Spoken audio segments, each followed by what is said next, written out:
구독, 좋아요. 예, 1부 바로 시작하겠습니다. 송국권 정치평론가님 나오셨습니다. 어서 오십시오. 예, 안녕하세요. 예, 자 장동혁 대표 관련된 항의를 우선 좀 이 반격 관련된 걸 우선 하려고 그랬는데, 자 이 문제부터 한번 이야기를 먼저 해보겠습니다.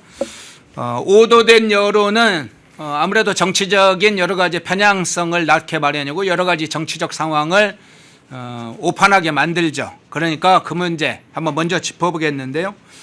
지금 언론에서 어제 MBS 여론조사, 네. 국민의힘 지금 지지도가 15%로 떨어졌다, 그걸 대대적으로 보도를 했어요. 일단 그 내용도 그렇고 그 여론조사가 어느 정도 신뢰성을 가지고 기준점을 봐야 될지 어떻게 보세요?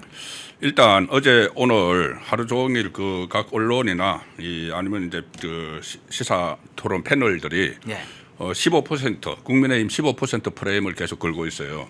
이제 국민의힘 15% 최저 지지율을 받았다 끝났다 이건데, 자 그런데 어제 그 여론조사가 세 군데에서 발표가 됐습니다. 지금 MBS만 가지고 전부 다 이야기를 하는데 어제 세 군데 MBS하고 천지일보하고 뉴스토마토가 그 똑같이 여론조사 결과를 발표를 했어요. 그런데 천지일보는 자 일단 이 논외로 치겠습니다. 왜 그러냐면은 좀 보수 성향이다 이렇게 이야기들을 하니까 그러면 뉴스토마토 가지고만 이야기하죠. 천지일보와 뉴스토마토가 결과가 비슷한데 뉴스토마토는 좌파 성향입니다. 좌파 성향인데 자 MBS 조사에서 민주당하고 국민의힘 조사가 48대 15로 나왔죠. 뉴스토마토는 49.2대 30.2입니다. 국민의힘이 30.2%예요. 그리고 이 양쪽의 차이가 뭐냐 하면은 이 MBS는 전화 면접원 조사고 그다음에 뉴스토마토는 ARS 조사입니다. 그런데 여론조사 전문가들은 ARS 조사가 오히려 더 정확하다고 그 이야기를 해요. 왜냐하면은 이 ARS 조사는 본인이 정치에 관심이 없으면 끊어버립니다. 그리고 기계하고 그 기계를 상대로 이제 이야기를 하니까 오히려 자 본인의 마음속에 있는 것을 밝힌다는 거죠. 그리고 정치 고관여층입니다. 이 끝까지 들고 있으니까 그걸 끊어도 되는데 들고 있으니까. 그래서 전문가들은 ARS 조사가 더 정확성이 있다고 하는데 그 정확성이 있다는 뉴스토마토에서 30.2% 나왔다는 것은 아무도 이야기를 안 해요 지금. 그러면 잠깐만요. 자, 우리 PD님, 제 노트북으로 연결돼 있는 뉴스토마토 그 여론조사 표 있죠? 그걸 한번 좀 띄워놔주면 좋겠네요. 네, 저겁니다. 자, 딱 보시면은 30.2% 나왔잖아요. 15%가 아니네요. 그러면. 이게 아직 이제 민주당이 앞서고 있는 건 사실이지만. 그건 사실이죠. 그건 사실인데 완전히 지금 15% 그러니까 48대 15에서 끝났다고 이야기를 하는데 49대 30하고는 완전 상황이 다른 거죠 지금. 그러니까 좀 반전을 할 수도 있는 그 상황은 저 지표가 나와 있습니다. 천지일보도 우파 성향이지만 거기도 나와 있어요. 그리고 MBS에서는 조금 전에 TK 이야기를 오늘 하루 종일 합니다. 어제 오늘. 그러니까 대구 경북 그 보수의 핵심인 대구 경북에서 MBS 조사는 민주당이 34, 국민의힘이 25. 이래서 민주당이 4% 앞섰다고 나옵니다. 그러니까 그 9% 앞섰다고 나옵니다. 그런데 뉴스토마토는 민주당이 28.4고 국민의힘이 57.6이에요. 너무 격차가 완전히 반대네요. 네, 완전히 정반대입니다. 그러니까 MBS는 그 민주당이 9% 앞섰다는데 뉴스토마토는 국민의힘이 29.2% 앞선 걸로 나와요. 그런데 이건 전부 다 무시를 하고 특히 이 국민의힘 TK에서 국민의힘 지지율이 지난주보다 4% 빠졌다고 MBS에서는 나오는데 뉴스토마토는 15.4%가 올랐다고 나와요. 이게 같은 날 나온 여론조사 결과예요. 그런데 선택적으로 하나만 가지고 계속 이제 국민의힘이 마치 끝났다는 듯이 이야기하고 또 하나 중도층을 보면은 이것도 오늘 계속 그 방송이나 이야기를 하던데 MBS 조사에서 민주당이 중도층 46%, 국민의힘이 9%에서 5배 앞섰다 이렇게 나오거든요. 중도층에서. 뉴스토마토는 물론 지지율은 있지만은 5배는 아니에요. 47대 25입니다. 그러면 한 2배도 채 안 되죠. 그런데 이런 것들을 전부 다 그 천지일보도 있습니다. 천지일보도 지금 뉴스토마토하고 비슷하게 나오는데 뉴스토마토가 좌파 쪽에 좀 유리한 그것을 많이 내놓는 그 기간이기 때문에 제가 뉴스토마토로 말씀드리는 것이지 이 다른 조사 어제 세 개의 조사 중에서 하나만 지금 MBS만 가지고 계속 이야기를 하는데 그전에 MBS가 17% 나왔을 때 그때 17% 프레임을 딱 걸었거든요. 네네. 그때도 민주당하고 친한계가 같이 막 했어요. 이제 15% 나오니까 여기 이제 친한계가 막 그 부안해동 하면서 좌파의 부안해동 하면서 이렇게 그 하는데 이게 과연 이 정도 만약에 15%가 진짜 민심이라면은 이거는 뭐 백약이 무효입니다. 근데 한 30% 정도 된다고 하면은 앞으로 하기에 따라서 충분히 선전할 수도 있는 그 기반이 있다는 것을 보여주기 때문에 저거는 상당히 중요하다고 봅니다. 천지일보도 우리 제작진 굉장히 빨리 찾으시네요. 아, 예. 천지일보도 네. 그러면 지금 뉴스토마토하고 비슷하네요. 비슷합니다. 예, 네, 비슷한데 예. 천지일보하고 뉴스토마토가 ARS 조사거든요. 네. ARS 조사가 오히려 더 정확하다고 하면은 저 두 개의 조사가 어제 같이 나온 거잖아요. 30%대. 그런데 이것은 완전히 지금 묵살을 하고 이 특히 국민의힘 안에서도 비당권파에서 그거는 묵살을 하고 MBS를 마치 신주다지 모시듯이 그렇게 지금 이야기를 하고 있는 거죠. 결과적으로는 15% 또는 17% 여기에 이제 20%도 무너졌다라고 하는 프레임을 딱 만드는데 만듭니다. 중요한 그 MBS나 한국갤럽을 지금 이용하고 있는 네. 그런 어떤 상황이군요. 여기서 이제 뭘 발견할 수 있냐면은 이 뉴스토마토나 MBS나 민주당 지지도는 거의 비슷해요. 예. 민주당 지지도는 48, 49 비슷하지 않습니까? 예. 근데 국민의힘 지지도가 15, 30 두 배가 차이가 나죠. 그 중간에 15%가 어디 갔느냐? 저 이거 사회 보수라고 봅니다. 왜냐하면은 예. 그 내가 보수 국민의힘을 지지를 하는데 전화 면접원 조사에서는 일반적으로 그 정권을 갖고 있지 않는 쪽을 지지한다고 말하기가 어렵다는 거예요. 그래서 전화 면접이 이제 사람끼리 통화를 하니까. 그런데 ARS 자동 응답에서는 그 사람들이 응답을 한다는 거죠. 그래서 이 MBS 조사에서는 15%가 그 무응답자로 빠져 있습니다. 예. 지지 정당 없음으로. 그런데 이 ARS 조사에서는 그 무응답자 15% 빠져 있는 사람이 국민의힘을 지지한다고 이야기를 하는 거죠. 자, 그렇게 해석을 한다면은 사회 보수가 충분히 그 한 15% 정도 있고 이 결과만 놓고 이제 단순히 이렇게 계산해 보면은 그리고 그 외에 또 응답을 하지 않는 보수도 상당히 많거든요, 여전히. 네. 그러면 그 부분에 대해서는 앞으로 40일 동안 하기 나름이다. 그렇게도 정리를 할 수가 있는 거죠. 예. 지금 이제 민주당이 앞서고 있는 객관적인 뭐 여론조사는 많습니다. 다만 그런 걸 15% 프레임을 걸어서 장도혁 대표 체제를 무너뜨리는 하나의 수단으로 사용하고 있는 게 문제죠. 의도된 여론조사를 이용하는 그런 상황을 이제 먼저 짚어봤고요. 자, 장동혁 대표의 어제 당 최고위원회에서의 발언과 조치 한번 좀 살펴보겠습니다. 자, 가장 주목되는 대목 이거죠. 해당 행위 땐 바로 아웃시키겠다. 지금부터 발생하는 해당 행위는 선거에 치명적일 수 있으므로 해당 행위를 하는 후보자도 즉시 교체하겠다. 이렇게 공개 경고를 했어요. 해당 행위에 관해서 이제 칼을 빼들었는데 누구를 겨냥했는지 딱 누구다 이렇게 지칭하지는 않았어요. 어떤 상황 이런 것을 전체적으로 인식해서 대응 조치를 한 것이라고는 보이는데 어떤 차원에서 일단 보세요. 그러니까 이 부분도 가지고 네. 이 무슨 뭐 그 입털막이다. 지금 그 언론에서 지금 언론 환경이 너무 기울어져 있다는 생각을 저는 요즘 계속 하는데 네. 입털막이라고 하고 얼음장을 놓는다고 하고 하는데 이거는 실제적으로 그 해당 행위를 하면은 바로 아웃이고 이것은 그동안도 좀 해왔습니다. 그 징계를 통해서 했고 지금 언론이 또 주목해서 비판하는 대목이 후보자 즉시 교체한다. 이게 뭐 가능하겠느냐 이런 식의 이야기인데 저는 저거는 진짜 후보자를 교체를 그 뭐 너무 심하면 할 수도 있죠. 네. 그런데 무차별적으로 뭐 몇 마디 했다고 하겠다는 게 아니고 그만큼 기강 확립이 중요한 거고 특히 후보자들 말 한마디가 굉장히 영향을 미치잖아요. 다른 그 당직자나 이런 사람보다 더 영향을 미치기 때문에 그리고 특히 저것이 그 김진태 그 강원도지사 만나고 난 다음 날 나온 이야기잖아요. 김진태 강원도지사가 이 뭐 결자 해제 이야기를 했습니다. 결자 해제 이야기를 했는데 그거를 저는 뭐 사퇴를 그 촉구했다고까지 안 보는데 언론에서 그걸 전부 다 사퇴 촉구라고 봐요. 네, 네. 결자 해제한다는 것은 본인이 이렇게 문제를 좀 이렇게 예를 들어서 뭐 방미 미국 갔다 온 문제가 논란이 일고 있으면 본인이 잘 해결을 하라. 저 해명을 하라. 뭐 이런 식으로도 받아들일 수 있는데 그걸 무조건 사퇴. 이렇게 이야기하니까 어쨌든 그 후보들의 말 한마디가 김진태 그 도지사 발언에서 보듯이 말 한마디가 굉장히 중요하니까 말을 좀 그 내부 총질하지 마라.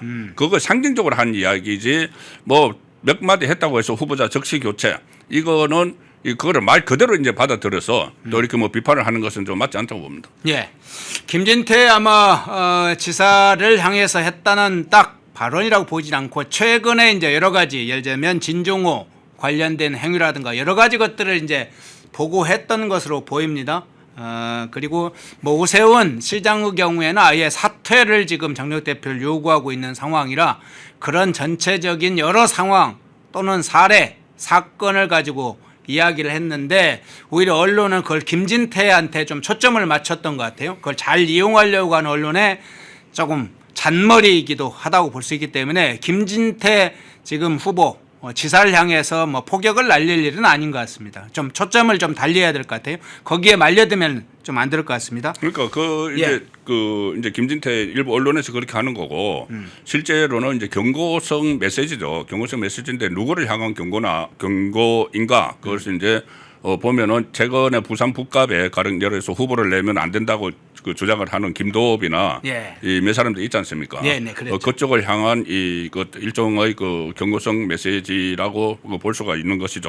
그리고 뭐 오세훈 서울시장도 분명히 지금 이 안에 이제 포함이 되고 뭐 김태흠 충남지사나 이제 몇 사람들이 그 후보들의 발언이 미치는 영향이 크기 때문에 특히 이제 후보자를 지목을 했기 때문에 제가 김진태 말씀드린 거고 오세훈이나 아니면은 뭐 김태흠 그 후보나 이런 사람들을 총괄적으로 해서 일종의 내부 총질하지 말고 밖으로 좀 대고 스피커를 좀 돌려라 그런 의미로 좀 각성을 촉구한 거라고 봅니다. 예.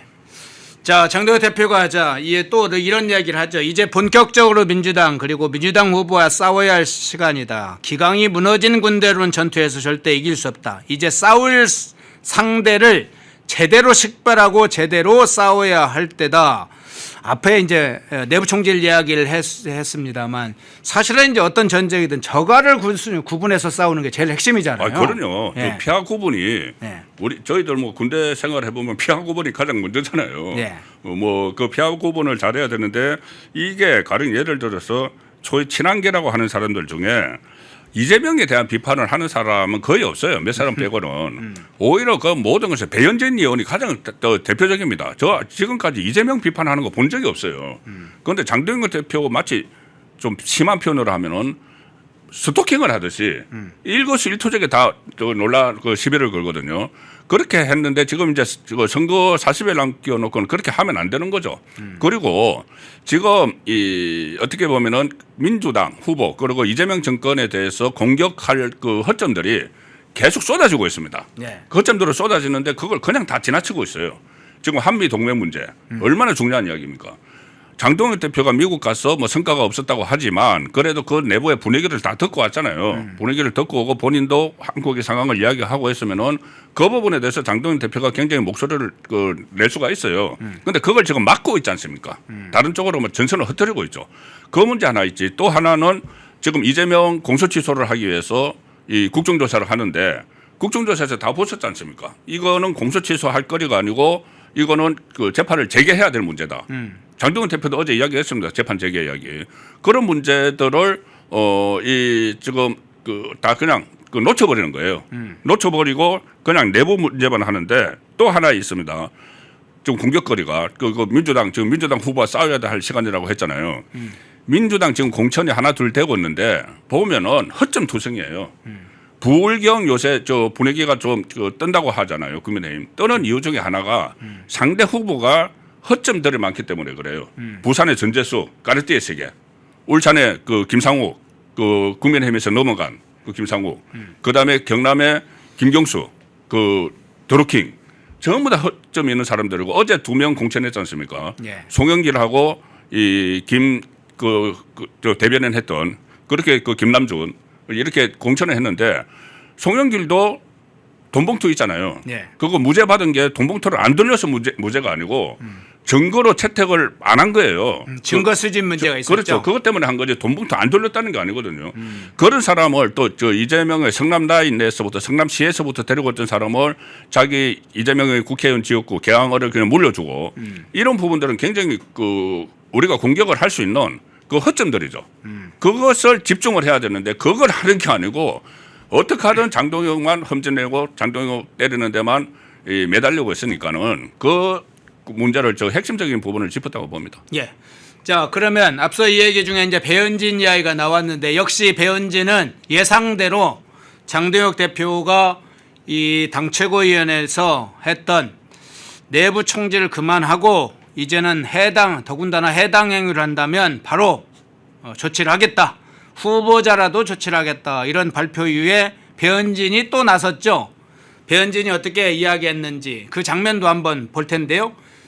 자, 배현진 장동혁에게 향해서 하다하다 겁박까지 차라리 미국 가라 이렇게 이야기를 했는데 구체적으로 한번 볼까요? 배현진 의원 이렇게 이야기했습니다. 어제 강원행이 어지간히 속상했나 본데 더불어민주당과 싸워 이기려면 장 대표가 없어야 하는 현실을 본인이 만들었다. 하다하다 후보들 겁박까지 하나 차라리 미국 가시라. 아니 이 사람이 국민의힘 의원인지 아니면 저기 어디 진보당이나 조국혁신당 의원인지 헷갈리게 할 때가 많아요. 발언만 보면 앞에 국민의힘 빼면 다른 당의 이름을 딱 붙여도 좋을 것 같은 그런 발언들을 계속합니다. 어떻게 상황을 보세요? 본인이 예. 그 전에 저기 해당 행위에서 저 당원권 정지 1년 먹었잖아요. 네. 1년 먹고 거기에서 완전히 없어진 게 아닙니다. 가처분 난 거예요. 가처분 나서 활동을 다시 하는 거죠. 원안에서 어떻게 될지 몰라요. 실제로 원안에서 이거 인용이 되면은 당원권 정지 1년 그대로 적용이 돼야 됩니다. 근데 이제 법원에서 과도하게 정치에 개입해서 당무에 개입을 했다는 비판을 받으면서 가처분에서 인용을 하니까 마치 본인이 그 전의 상황을 잊어먹은 것 같은데 그때 네 가지 그 해당 행위로 그때 징계가 됐고 그 윤리위에서 그 결정을 한 거예요. 그런 상태에서 본인이 지금 조금 전에 이야기하는 것도 보면은 마치 지금 또 김진표 강원지사하고 연결을 시키잖아요. 네. 갖다 그 좌파 매체가 지금 프레임 거는 거 그대로 하는 거죠.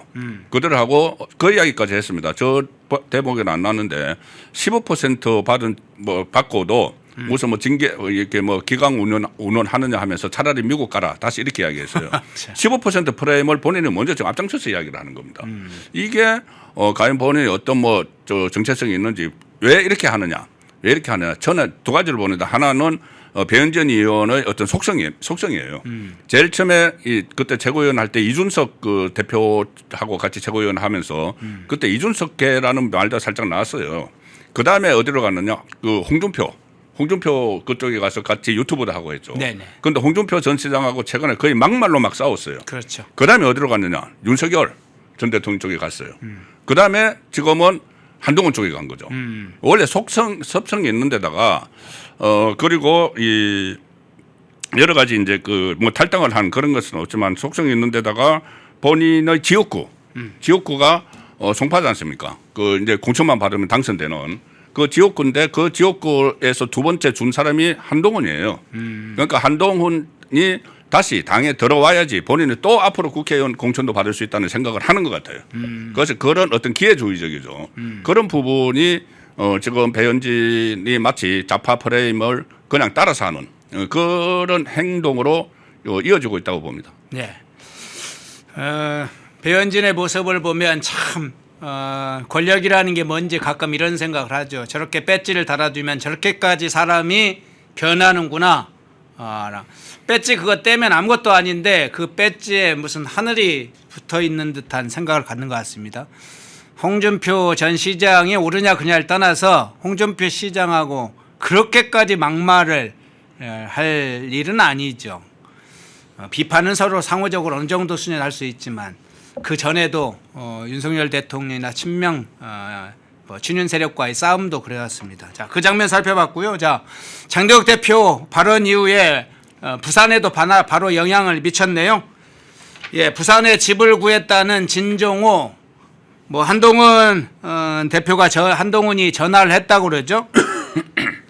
도와주려는 마음은 고맙지만 혼자 뚜벅이처럼 다니면서 부산 시민들을 만나겠다. 진종호가 도와주는 것에 대해서 마치 거절한 것처럼 그렇게 어떤 외부에 노출을 했어요. 뭐 진종호는 계속 돕겠다 뭐 이런 입장을 가지고 있다고는 알려졌는데 한동훈의 저 발언, 저 내용 공개 어떤 차원에서 해석을 언론 플레이하는 거죠. 언론 플레이하는 겁니다. 그 뭐 장동혁 대표가 뭐 해당 행위하면은 징계하겠다고 하니까 예. 그러면 여기 오지 마라. 나 혼자 할 수 있다. 그런데 진종호는 아닙니다. 그래도 가겠습니다. 이러고 있잖아요. 네. 이건 그냥 언론 플레이하는 거예요. 네. 우리들이 그 언론에 한 줄이라도 더 넣고 마치 이제 미담처럼 이제 포장을 하려고 저렇게 하는데 저는 이 진종호도 그렇고 배현진도 그렇고 이렇게까지 할 것 같으면은 그냥 탈당을 해서 그 당을 하나 만드는 게 더 낫지 않느냐. 한동훈도 마찬가지죠. 한동훈도 상당히 지금 기회주의적인 겁니다. 본인이 정말 뭐 자기 말대로 뭐 보수 재건 하면은 당을 만들어야죠. 당을 만드는데 그 따라 나올 사람이 없으니까 당을 못 만들고 있는 거잖아요. 가령 예를 들어서 진종호 같은 경우는 비례대표니까는 나가면은 배지 떨어져요. 국민의힘에서 나가면은 그 국회의원 자리 없어집니다. 예. 그럼 누가 그거 뭐 언론에 뭐 관심이나 두겠어요. 그 국회의원 배지 없어지면은. 배현진 의원은 그 좋은 송파 그 지역구를 가지고 있는데 그거 지키고 싶으니까 안 나가는 거예요. 그러니까 한동훈도 따라 나오는 사람이 없으니까 저는 야당 속의 야당이라는 표현을 썼는데 한동훈에 대해서 여당 속의 야당은 좀 긍정적인 의미가 있잖아요. 네, 네. 쓴소리를 하고. 그리고 이제 세력도 있고 힘이 있을 때니까 그렇죠. 좀 견제를 내부적으로 할 좀 그러니까 그 필요할 내부에서 수도 있죠. 그렇죠. 레드팀 역할을 하는 거죠. 네. 레드팀 역할을 해서 견제도 하고 좋은 의미로 가는데 야당 속의 야당인데 특히 지금 야당이 얼마나 어려운 야당이에요. 그 안에서 야당 속의 야당을 한다는 것은 결국은 자기 정치를 한다는 의미입니다. 자기 정치를 지금 하고 있는 게 또렷이 보이고 저는 지금 한동훈 그 전 대표에게 하나 계속 제가 예의주시를 할 건데 정치 평론을 하는 한 뭐냐면은 지금 이 부산 북구에 네. 본인이 앞으로 정치는 무조건 부산 북구에서 하겠다. 이번에 선거가 안 열려도 부산 북구를 지키겠다. 막 이야기를 했거든요. 네, 네. 그럼 이번에 혹시 떨어져도 부산 북구에 계속 할 건지 본인이 부산에 연고가 없습니다. 근무를 했다는 거 외에는. 그런데 여러 곳에 뭐 대구 서문시장도 갔다가 이 서울의 경동시장도 갔다가 이제 구포시장 가가지고 여러 곳에 일종의 간을 보다가 선택을 한 거거든요. 네, 네. 지금 상황에서 북구를 선택을 한 거예요. 그런데 앞으로 다른 상황이 벌어졌어도 북구에서 어려워도 계속 출마를 할 건지 저는 그걸 계속 지켜볼 겁니다.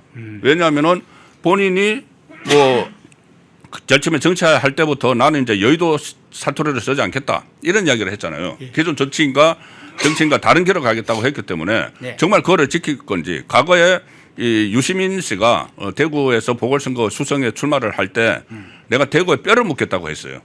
그런데 거기서 딱 떨어지고 나니까는 바로 짐 싸서 이 경기도 도지사 출마한다고 간 적이 있거든요. 네, 네. 그러니까 이 상황에서 과연 한동훈 전 대표가 본인의 정치 신념에 따라서 북구를 선택을 한 건지 아니면은 이게 기회를 봐서 선택을 한 건지 그 좀 시간이 지나면 알 수 있을 겁니다. 예. 자, 장동혁 대표의 어떤 어제 발언 그것이 향후에 이제 미치는 그 원칙을 뚜렷하게 다만 아주 구체적이고 섬세하게 진행하는 게 중요하죠.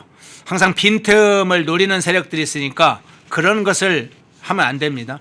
이제는 좀 더 제대로 된 수단과 도구를 사용해서 저들에게 빌미를 주는 방식으로 싸우면 항상 여론도 저쪽으로 많이 기울어져 있기 때문에 굉장히 어려워집니다. 그럴수록 더 정교하게 싸움을 벌여야 됩니다. 그 싸움의 시작이 이제 어제 또 한 차례 시작됐다고 봐도 되겠네요.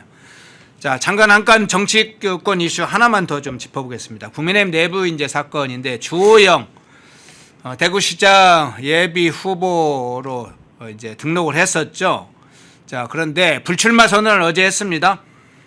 그래서 대구시장 판세에 뭐 주호영이 결정적인 영향을 미치는 건 아니지만 어쨌든 제 3지대로 나가게 되면 그것도 이제 여러 가지 영향을 미치는 건 사실인데 주호영 어제 대구시장 불출마 선언 저거 이제 미치는 영향 또 대구선 판세에 미치는 영향 이 부분까지 한번 좀 정리를 해 주시죠. 일단 그 대구시장 그 경선이 좀 정리가 되어가는 단계죠. 예. 정리가 되는 단계고 조영 의원 같은 경우는 특히 어제 그 가처분에 대한 항고도 기각이 됐기 때문에 네. 항고가 인용이 됐으면 또 다른 선택 끝까지 당에 저 항고가 그 인용됐으니까 다시 한번 뭐 공천을 다시 근데 공천 다시 할 수 없어요. 이미 그 결선 가 있잖아요. 네네. 주경호, 유영아 가 있기 때문에 그러니까 정치적인 메시지라도 낼 수가 있었죠. 이게 인용이 됐으면은. 그런데 이제 기각이 됐으니까는 또 본인이 그 대구에서 6선이나 하고 한 입장에서 그 법원에서도 그 인정이 된 컷오프 그렇게 되잖아요. 법원에서 인정을 한 셈이 되는 거죠. 결과적으로. 그렇죠. 거기에 대해서 또 그 뭐 반발을 해서 무소속 출마하기는 상당히 명분이 없었습니다. 명분이 없어서 일단 불출마를 결심을 했는데 저는 주호영 의원이 저렇게 한 김에 한 가지 더 해줬으면 하는 바람이 있어요. 이 대구시장 선거 선대위원장 내가 맡겠다. 이게 누가 후보가 되더라도 네네. 본인이 대구에서 6선이나 했고 수선 갑을을 왔다 갔다 하면서도 했거든요. 네. 그리고 여러 가지 뭐 국회 부의장도 하고 어쨌든 본인이 그 전에 김부겸 그 후보에게 이긴 적이 있어요. 국회의원 선거에서. 그때도 한 20% 이상 차이 나서 이겼거든요. 그러므로 본인이 김부겸에 대해서 내가 잘 아니까 김부겸이 대구를 접수하는 것을 막아야 된다. 이런 그 각오를 내가 대구 격에는 안 맞지만 6선이 이제 대구시 선대위원장 한다는 게 그래도 내가 해서 대구를 지키겠다. 이 정도 해주면은 저는 2년 후에 다시 공천도 받을 수 있을 거라고 봅니다. 예. 그런데 지금 그에 이제 성공을 하면은. 예. 이제 판세 분석도 좀 해주시고 사실은 이제 지금 이진숙 후보도 남아 있고 또 국민의힘 최종 이제 뭐 경선이 남아 있는데 그 상황과 함께 또 김부겸도 있잖아요. 예. 김부겸이 지금 대대적으로 공세를 정부 프리미엄을 이용한 공세도 펼치고 있는데 그 상황은 어떻게 보세요? 일단 이제 그 후보가 그 단일화되면은 이 상태에서는 그 여러 가지 또 여론조사가 나오잖아요. 여론조사 1대1로 하면은 누구 붙여도 이제 다 진다. 오차 보면 밖에서 진다. 이런 이야기들은 나오는데 다 합치면은 다 합쳐서 하나가 되면은 그거는 저는 충분히 그 이긴다고 봅니다. 국민의힘이. 지금 원래 이 구도가 이렇게 했어요. 그 주호영 그 부의장이 그 불출마 선언하기 전까지 국민의힘에서 따로 저 두 사람 그 유영아 추경호 유영아가 올라가 있지 않습니까? 네. 이것과 별개로 대구 시민단체에서 우파 시민단체에서 그러면은 조용 이준숙 두 사람이 해서 또 그 중에 한 사람을 뽑아서 이쪽에 한 사람 뽑은 사람하고 마지막으로 후보를 선정하자 이렇게 됐는데 추경호 유영아 그 입장에서는 안 하죠. 네. 당에서 규정된 당규에 따라서 이렇게 후보가 됐는데 왜 이쪽하고 하느냐 한 상태에서 논란이 있는 상태에서 조호영 의원이 빠졌거든요. 그러면 이진숙 의원도 전 방통위원장도 혼자 하기 힘들어요. 그래서 좀 말이 조금 이제 어떤 좀 옮겨가고 있습니다. 그 전에는 3자 대결을 해도 내가 이길 수 있다고 했는데 어제 그 주호영 의원이 불출마 선언을 하고 나서 그때를 조로를 해서는 3자 구도로 가면 안 되고 무조건 그 단일화를 해야 된다. 단일화에 그 중점을 두기 시작을 했어요. 그렇기 때문에 이 단일화는 그러니까 저기 후보가 하나 나가야 된다는 거예요. 한 명 나가야 된다. 김부겸과 1대1로 해야 된다. 그 말은 그 전에 하고는 좀 뉘앙스가 달라졌기 때문에 플랜 B로 빠질 수가 있을. 플랜 B라면 국회의원 보궐선거로 보궐선거. 좀 빠지는 거. 계속 여러 사람이 사실 그런 요구도 상당히 많죠. 장동현 대표가 직접 이야기했죠. 예, 예, 그렇죠. 직접 이야기했습니다. 그 네네. 국회의원으로 가서 국회에서 싸워달라. 물론 이제 지역구는 뭐 어떻게 할지 그거는 이제 나중에 문제고 만약에 이 주경호 그 의원이 시장 후보가 되면은 달성의 보궐선거가 생기고 네. 그 유영아 의원이 되면은 달서갑의 보궐선거가 네, 생기거든요. 네. 그리고 꼭 대구가 아니라도 지금 한 전체로 보면 한 15개 정도까지 예상이 되니까 그쪽으로 빠지는 방향을 하면은 저 국민의힘 추경호나 유영아 둘 중에 한 사람이 되고 그 사람과 김부겸 후보가 그 1대1로 대결을 펼치면은 성산이 있다고 하는 것이 지금 여론조사 제가 좀 전에 말씀드렸잖아요. 그때 그 수성갑에서 주호영 후보하고 김부겸 후보가 그때 같이 했는데 김부겸 후보가 국회의원 한번 되고 재선에 도전했습니다. 예. 그때 투표일 전날까지 여론조사가 오차범위 안에 있었어요. 그런데 결과를 딱 까보니까 주호영 의원이 한 20%를 이겼습니다. 그렇기 때문에 이번에도 지금 나오는 여론조사가 그대로 특히 대구에서 그대로 그 민주당의 지지세가 그대로 반영이 된다고는 장담하기 어려운 거죠. 그리고 특히 한 명의 후보가 나와서 1대1 대결을 하면은 충분히 그 대구를 수성을 할 수 있다고 봅니다. 예. 자, 주호영은 불출마했기 때문에 이제 이진숙 후보 문제와 국민의힘 후보가 누가 될까요? 뭐 현재 이제 판세관에서 일부 이제 나오고 있는데 결정이 되고 인숙 후보가 사실 빠르게 결정을 한다면 거기에 또 새로운 또 활력과 에너지가 또 붙을 수 있겠죠. 지금 흩어져 있죠. 아무래도 이제 흩어져 있는 기간에는 분산되는 그런 상황이 계속 여론에서 반영될 텐데 그것을 하나로 또 묶어내는 게 또 대구나 어떤 지도부의 능력과 힘이죠. 자, 그 장면 살펴봤고요. 이제 구체적으로 좀 정치 현안 중에 이슈 중심으로 한번 해보겠습니다. 자, 면적은 예를 관련 이재명이 상당히 개면적어하는 상황이 왔어요. 그 장면부터 한번 살펴보겠습니다. 자, 이재명이 지난번에 웬만한 사람은 다 전과자다 이런 전과가 있다 이렇게 발언을 해서 대한민국의 국민들 상당수가 전과가 있다. 웬만한 사람이면 뭐 상당수가 그렇게 발언을 해서 이게 뭔 소리야. 국민들이 일반적으로 여러 가지는 알고 있지만 국민들을 저렇게 멸시하는 거야? 멸치야? 뭐 이런 발언까지 나오게 됐는데 실제 법무부가 이걸 실드를 치려고 나서긴 했어요. 그런데 결과가 어땠을까요? 법무부가 이제 파악을 해서 발표한 게 있습니다. 인구 10만 명당 1,460명 정도가 이제 일단 크든 작든 조금 경범죄부터 해서 있긴 하다 발표를 했어요. 그게 2022년도 자료를 근거로 해서 발표를 한 겁니다. 그런데 이제 법무부도 이걸 해놓고 이재명의 어떤 말에 대해서 방어가 안 된다고 생각을 했는지 덧붙입니다. 2022년도 자료로 법무부도 이렇게 이야기합니다. 이 수치에 대해 특정 연도에 유죄 판결 받은 인원을 의미할 뿐 전체 인구 중 형사처벌 전력이 있는 사람의 규모를 보여주는 지표는 아니다. 이렇게 또 살짝 빠질 수 있는 그런 장면까지 법무가 발표를 하는데 어떻게 평가를 하세요? 참 이재명의 말을 주워 담느라고 예. 고생들을 합니다. 예. 저번에 이스라엘 관련 그 발언했을 때는 저 외교부가 고생했죠. 네네. 그거 어떻게 뭐 희석을 하느라고 양비론을 잘못 또 펼치고 막 그렇게 했는데 이번에는 또 이 발언 주워 담느라고 법무부가 나섰는데 이게 저 발언이 나온 지 꽤 됐습니다. 네. 그때도 저도 방송을 한 기억이 나는데 그때도 무슨 소리야 저 전체 그 전과자 수를 하면 우리나라가 그 치안이 잘 돼 있잖아요. 네. 치안이 그 뭐 저 어쨌든 뭐 그 치안 문제도 저기 전과 문제하고 연결이 되는 거죠. 그런 상황에서 조금 통계가 무슨 통계를 가지고 이야기했느냐 이런 논란이 있었는데 국민의힘이 최근에 그것을 그 자료를 냈죠. 김성수 그 의원이 냈는데 인구 10만 명당 2022년 기준에 유죄 판결 받은 인원은 383명에 불과하다. 이제 국회 입법조사처 가지고 하니까 그러니까 다른 OECD 국가나 이런 데 비교해서 전과자가 그 훨씬 적다는 것을 하니까는 이제 또 논란이 일어나니까 법무부가 실드체를 놓은 거예요. 최대치를 가지고 나왔군요. 예, 최대치를 가지고 나서 아까 뭐 1,460명이다. 뭐 이렇게 했어요.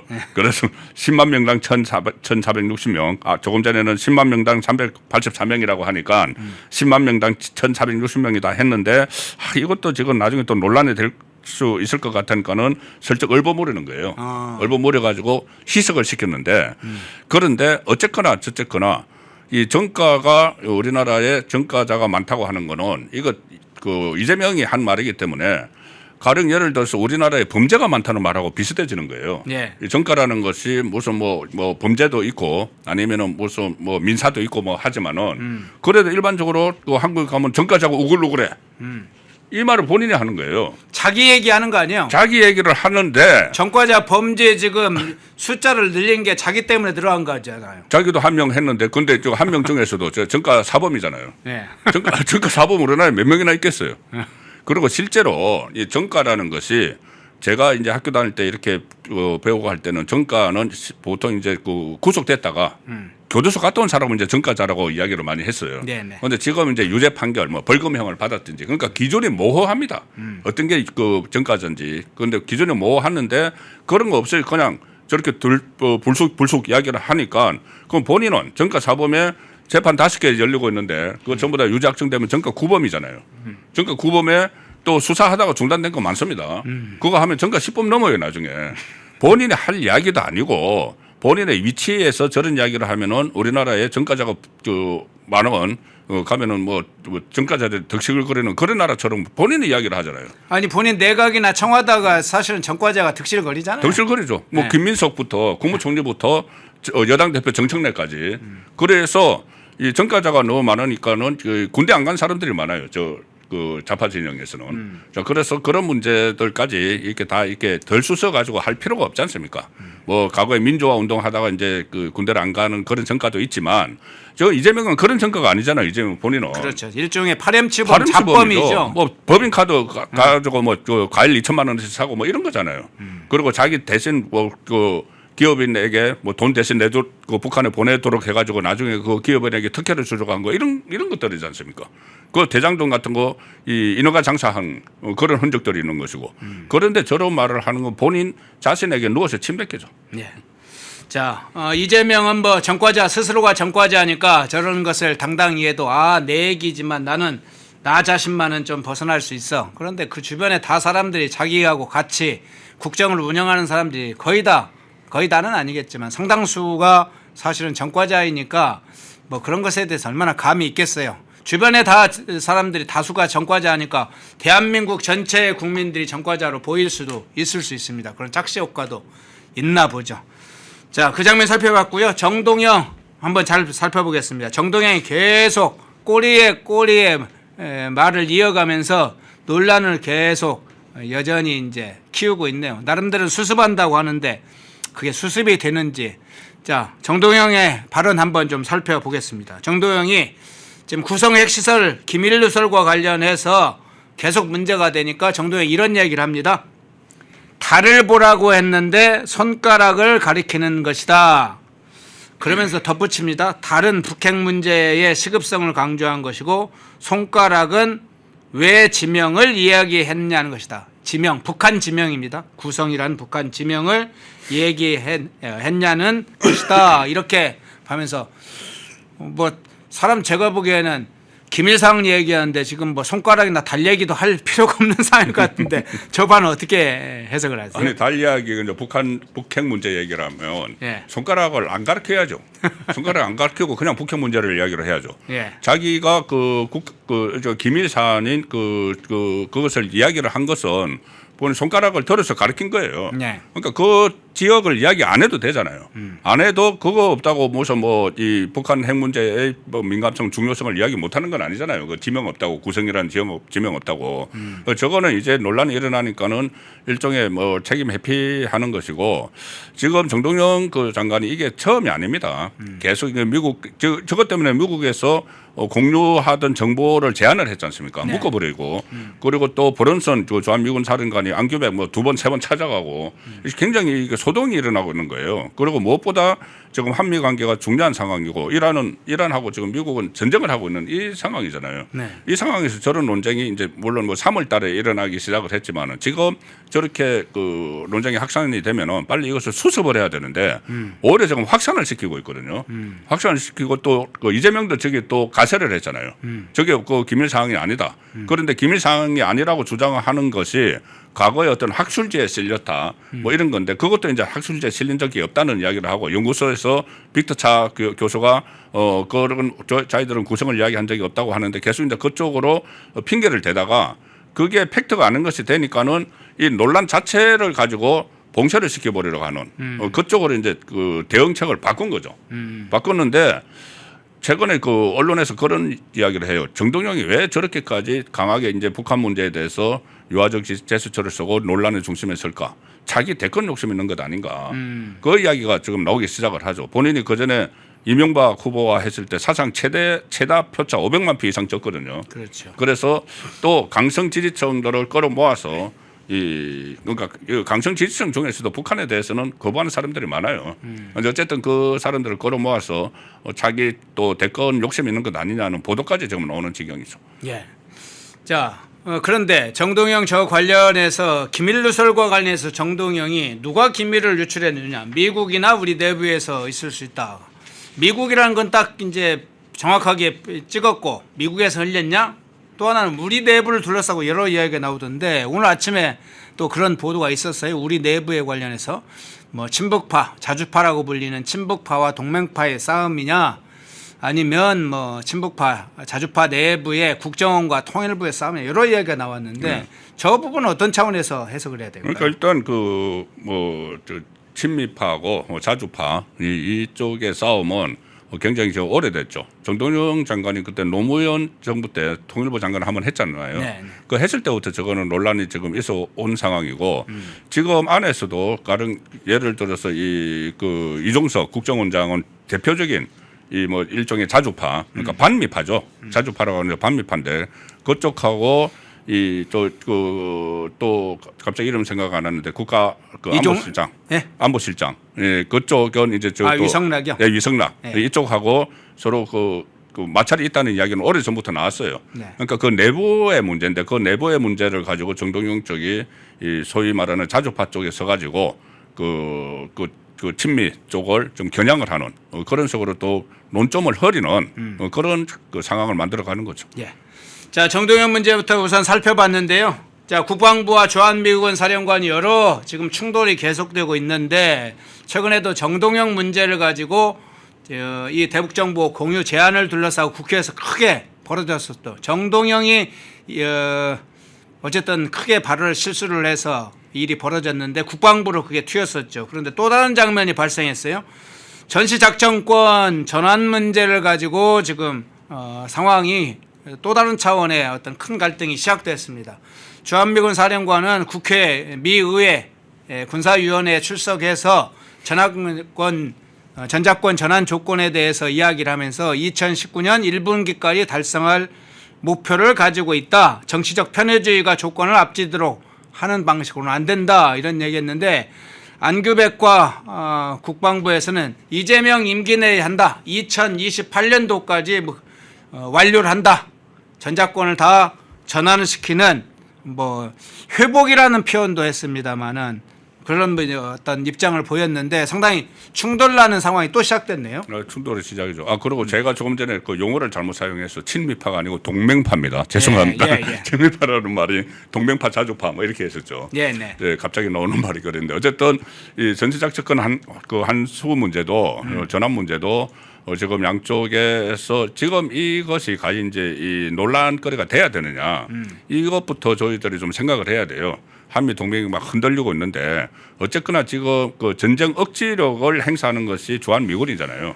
주한미군이고 지금까지 노무현 정부 때부터 계속 전시작전권을 한국군이 가져야 된다고 하는데 그거는 뭐 국방 자주 국방이라는 차원에서는 어떻게 보면 당연하죠. 그런데 그거는 이상이고 현실이 과연 그것을 따라줄 것이냐. 주한미군이 이 작전을 그 지휘권을 가지고 있는 것은 여러 가지 어떤 뭐 첨단 장비 같은 것들, 장비나 이런 것들이 미군이 우세하기 때문에 그렇게 하는 거예요. 그래서 지금 버런슨도 이야기하는 것이 전시작전 전환권은 일단 어떤 지금처럼 어떤 정치적 편의가 하면 안 된다. 정치적 목적으로 그러니까 이념을 가지고 하면 안 된다는 이야기를 하는 거예요. 저거는 양쪽에 다 맞는 이야기입니다. 그리고 조건을 앞지르지 않아야 된다는 거예요. 조건이라는 게 결국은 그 한국군의 역량이고 어떤 동북아 뭐 환경 같은 거거든요. 그 환경 같은 거 쓰이기 때문에 그건 이제 원칙적인 이야기를 계속 하고 있는 거고 저 시기를 이 전환 조건 2029년 1분기까지 달성을 목표라고 했지 않습니까? 그 시기까지 해가지고 이 뭐 전작권을 이재명 임기 내에 완전히 바꾼다는 게 아니에요. 그리고 그까지 이제 달성이 되면은 바꾼다는 전환을 한다는 이야기고 저 시점이 묘한 게 2029년이면 트럼프 임기가 끝나요. 트럼프 임기가 끝나기 때문에 그러면 새로운 그 미국에서 정권이 들어서게 되면은 그때부터는 또 새로운 논의가 시작되는 것 아니냐 하니까 차기 백악관 주인이 결정하게 돼 그렇죠. 있다. 그렇게 이제 거기하고 물론 우리나라하고 같이 이제 협의를 해야 되죠. 예. 그 우리나라도 뭐 그때 이재명 정권이 계속 있을지는 모릅니다. 어쨌든 지금 뭐 그대로 간다면은 그때 또 우리 정권 교체기에 들어가요.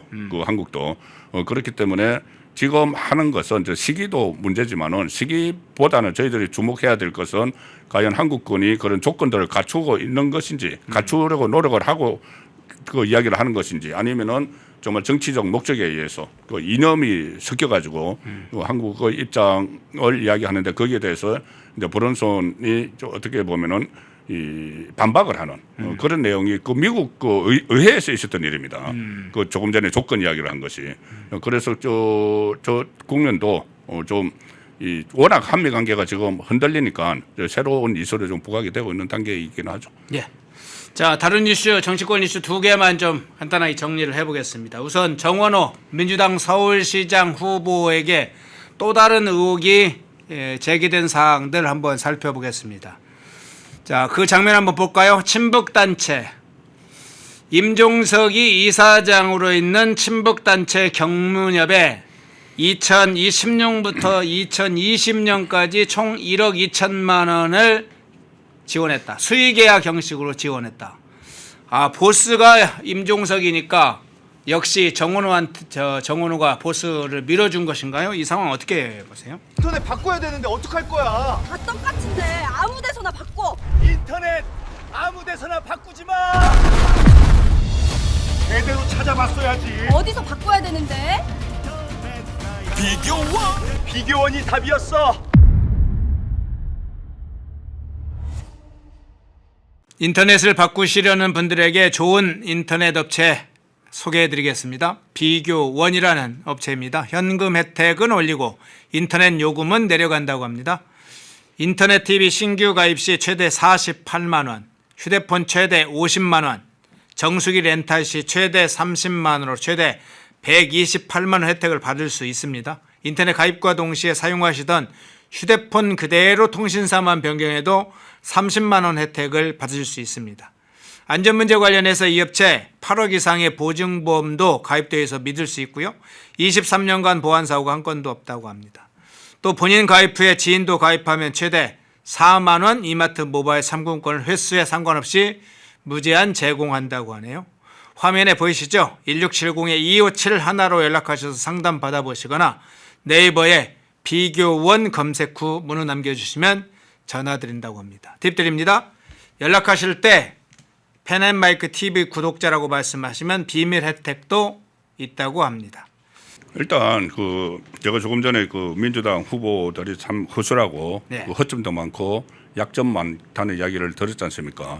정원호 후보는 지금까지 제대로 검증된 적이 없어요. 구청장 선거 3번 했다고 하지만은 구청장은 서울시의 25개 중에 하나거든요. 네. 그래서 언론이 집중적으로 직접 검증을 안 합니다. 잘. 그 지역 언론 일부 빼고는. 그래서 앞으로 이제 검증 과정에 나타날 텐데 그 중에 그 전에 칸쿤 여행도 있었고 네. 또 여론조사 가공한 거, 이 마사지 한 거 그런 것도 있을 그것도 김재섭 의원이 고발을 해놓은 상태거든요. 어쨌든 김재섭 의원이 지금 저격수로 나섰는데 정원호 저격수로 지금 이 김재섭 의원이 이거 폭로를 한 거죠. 성동구 사업을 6년간 이제 독식을 했는데 경문협. 근데 이 독식하는 과정을 보면은 특혜를 줬다는 것이 여실히 드러나고 있어요. 뭐냐면은 예. 6번을 줬는데 수의 계약을 할 수 있는 기준은 2천만 원 이하입니다. 네네. 그 넘으면 이제 공개 입찰을 해야 되죠. 그렇죠. 근데 6번 모두 2천만 원씩 딱딱한 거예요. 아, 거기다 딱 그냥 선을 딱 맞춘 맞췄군요. 거예요. 예, 맞춰서 최대선을. 예, 최대선을 딱 맞춰서 그냥 수의 계약할 수 있도록. 네. 그래서 6번을 했으니까 총 합하면 1억 2천만 원을 수의 계약을 해가지고 이쪽에 이제 경문협 쪽에 독식을 하도록 한 거고, 그리고 서울에 25개 자치구가 있는데 이 경문협하고 이런 계약을 해가지고 무슨 성동구 평화관찰사 사업 이렇게 해서 그 사업을 경문협이 이제 독점을 하도록 한 거죠. 그것을 한 것이 25개 구청 중에서 성동구가 유일하다. 그러니 당연히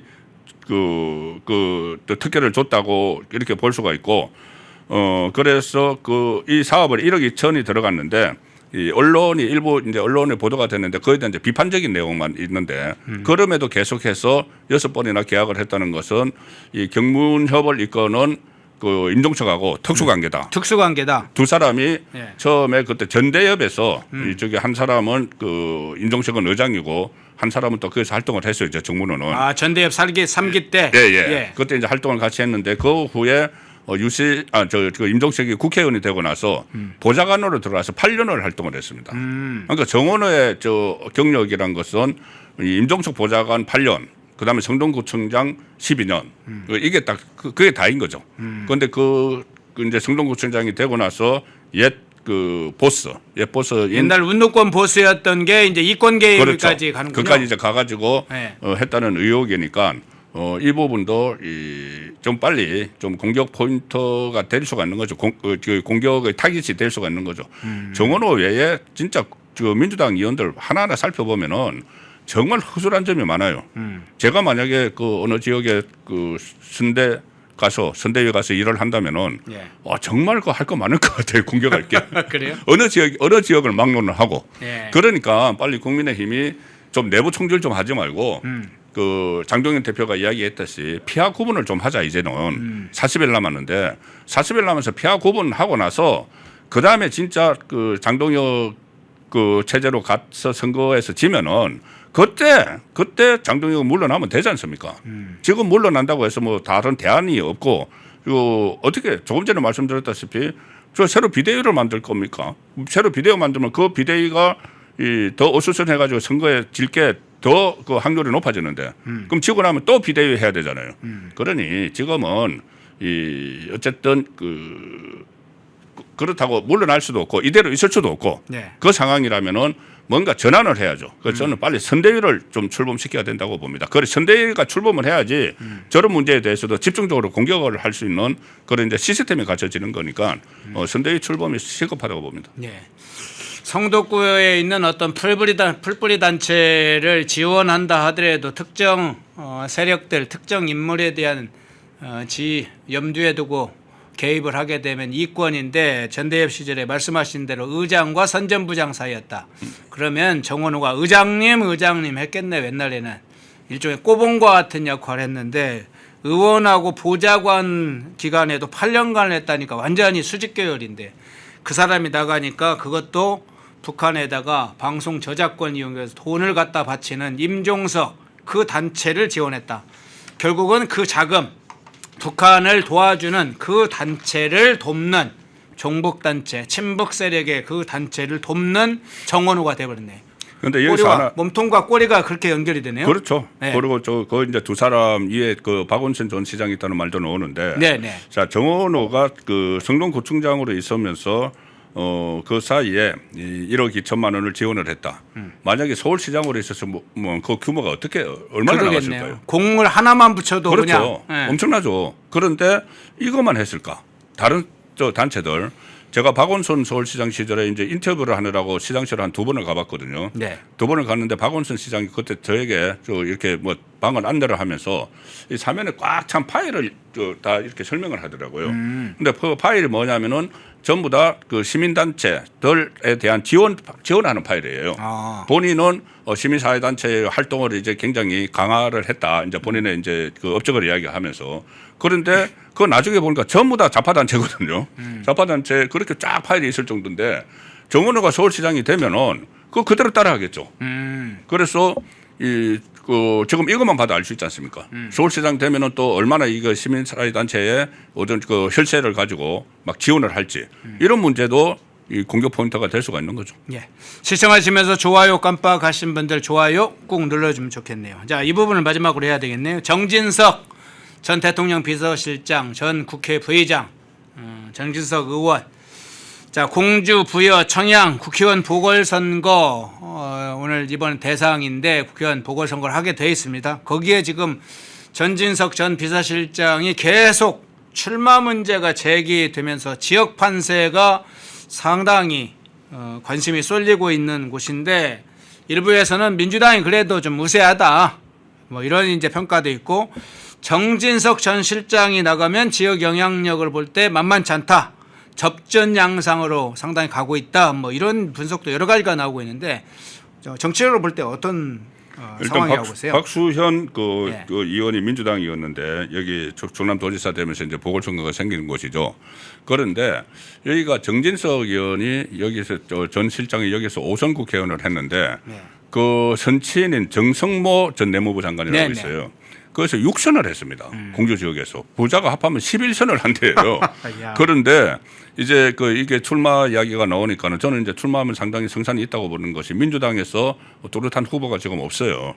저 박정현, 김상희 있는데 김상희라는 사람이 전 국회 부의장이거든요. 근데 연세가 한 70 정도 될 거예요. 그래서 좀 정진석 후보로 나가면은 성산이 있다고 보는데 이제 또 여기에 대해서 사람들이 윤석열 전 대통령이 비서실장 출신이다. 여기에 대해서 시비를 걸고 있는데 그렇다면은 윤석열 정부에서 일했던 사람들은 정치 앞으로 하면 안 되느냐. 이것은 정말 정치적 연좌제죠.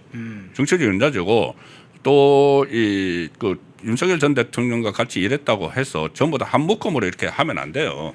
그 중에서 정말 이 탄핵은 부당하지만은 계엄은 좀 너무했다고 이렇게 생각하는 사람들도 있고 이 계엄을 또 잘했다는 사람들도 있고 여러 가지가 있는데 무조건 그때 같이 일을 했다고 해서 일종의 그 정치적 연좌제를 세워가지고 그 비판을 하는 것은 맞지 않죠. 저는 정진석 전 실장이 이번에 출마를 해서 지금 한석이 아쉬울 때잖아요. 지금 한 13개 본인의 정치적 명예에 대한 복귀 의미도 있겠네요. 본인의 정치적 명예 복귀의 의미도 있고 네. 또 특히 이 13개나 15개 정도 이제 재보궐선거가 치러지는데 거의 100%가 민주당 지역입니다.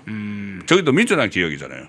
그래서 하나라도 이렇게 탈환을 하는 그런 이제 하면 상징성이 있기 때문에 저는 뭐 출마를 결심을 했으면 하고 바라는 입장입니다. 네.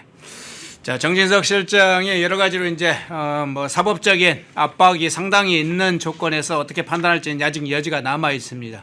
당에서 또 이 문제를 지도부들이 어떻게 판단할지 남아 있긴 하지만 정진석 전 비서실장이 나선다면 정치적으로는 상당한 의미가 있다.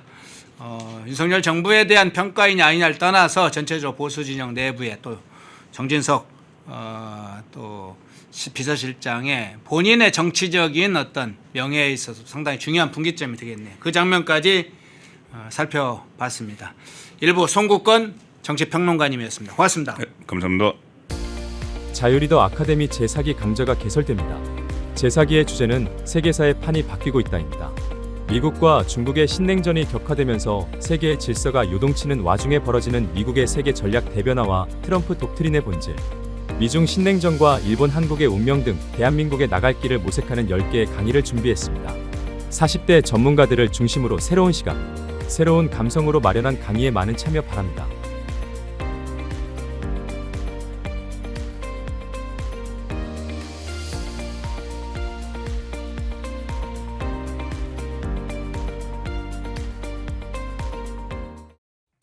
흐름을 읽으면 돈이 보인다. 펜앤 경제 TV. 월화수목금 오후 4시 라이브 4. 경제의 핵심만 쏙쏙 경제 픽설. 주식시장을 읽는 눈 머니 인사이트. 투자의 맥을 한방에 박상규의 투맥. 글로벌 투자 시그널. 세계를 보는 눈. 기업가 정신의 재발견. 기업가 열전 영웅시대. 당신의 통찰이 수익이 되는 시간 라이브 4. 매일 오후 4시에 라이브로 뵙겠습니다. 시청자 여러분 안녕하십니까. 펜앤마이크 선우윤호 기자입니다. 설 명절 앞두고 또 평일에도 평상시에도 술 안주로 굉장히 좋은 게 바로 이 과메기입니다. 저도 굉장히 좋아하는 이 과메기 펜앤마이크 특가로 구매하시면은 포항 산지에서 직송되는 과메기 플러스 야채 세트를 23,900원에 구매가 가능하십니다. 소주랑 같이 먹으면 더욱더 맛있는 이 과메기, 구성은 과메기와 야채 세트만 이렇게 되어 있는데 이 야채가 어디서 오냐? 당일 새벽에 옵니다. 그래서 정말 신선하고 특히나 포항 산지에서 나오는 이 과메기는 그 어느 과메기보다도 꾸덕하고 쫄깃하고 고소합니다. 저도 방금 먹어봤는데 너무나 맛있었던 이 과메기 펜앤마이크 특가로 구매하시면은 23,900원에 구매가 가능하시니까 우측 카드에 나와있는 1522-1331 1522-1331 전화 주시면은 간편하게 문의 및 구매 가능하시니까 많은 관심 부탁드리도록 하겠습니다.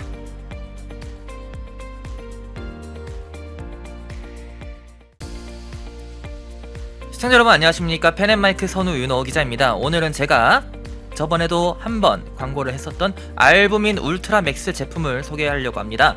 남재현 원장이 직접 배합한 알부민 울트라 맥스, 이미 판매 건수 300만 돌파로 너무나 유명한 제품인데 이번에 저희 펜앤마이크에서 특별히 준비한 게 있습니다. 바로 2+2 이벤트입니다. 2개를 구매하시면 2개를 더 얹어서 드리는 그런 이벤트를 준비를 해보았는데요. 지난번에서도 너무나 반응이 좋았고 폭발적이었습니다.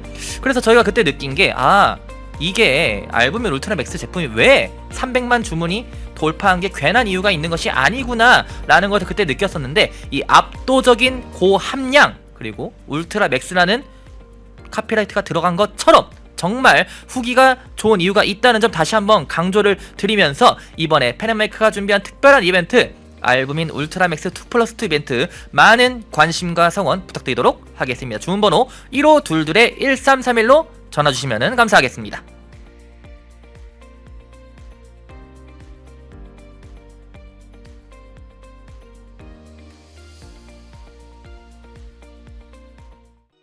펜앤마이크에서 추천하는 영상도 보고 가세요. 다른 영상도 즐기시려면 구독 버튼을 꼭 눌러주세요.